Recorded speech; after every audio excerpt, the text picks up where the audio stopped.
গত কয়েকদিনে মিয়ানমার থেকে প্রায় 12,000 রোহিঙ্গা অনুপ্রবেশ করেছে। তবে পররাষ্ট্র মন্ত্রণালয় বলছে এখনো তাদের কাছে অনুপ্রবেশকারীর প্রকৃত সংখ্যা নেই। এ নিয়ে আরো জানাতে কক্সবাজার থেকে আমাদের সাথে যোগ দিচ্ছেন সহকর্মী তৌফিকুল ইসলাম। তৌফিক, এই রোহিঙ্গাদের অনুপ্রবেশ ঠেকাতে প্রশাসনের পক্ষ থেকে কি ধরনের ব্যবস্থা নেওয়া হয়েছে, আর সীমান্তের আইন শৃঙ্খলা পরিস্থিতি কেমন দেখছেন?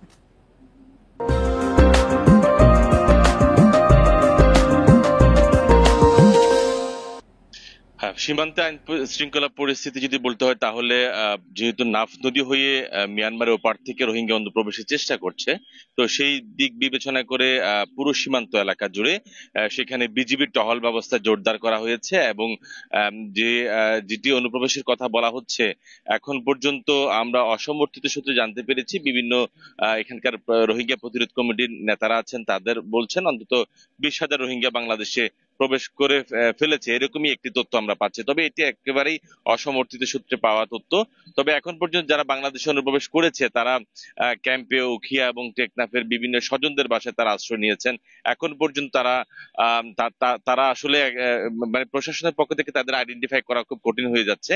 পরবর্তীতে হয়তো বা সেখানে যেহেতু এখানে আপনারা জানেন শরণার্থী ত্রাণ ও প্রত্যাবাসন কমিশন কাজ করেন, তারা তাদেরকে আইডেন্টিফাই করবেন।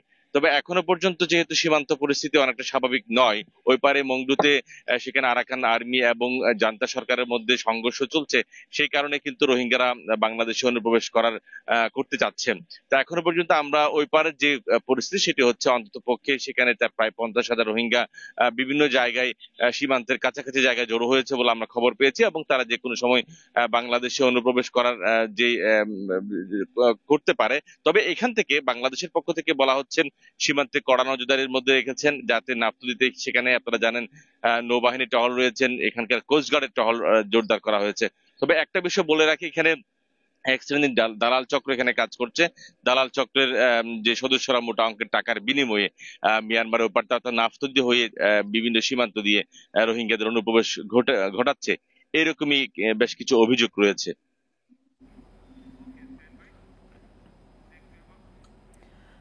কক্সবাজার থেকে জানাচ্ছিলেন আমাদের সহকর্মী তৌফিকুল ইসলাম।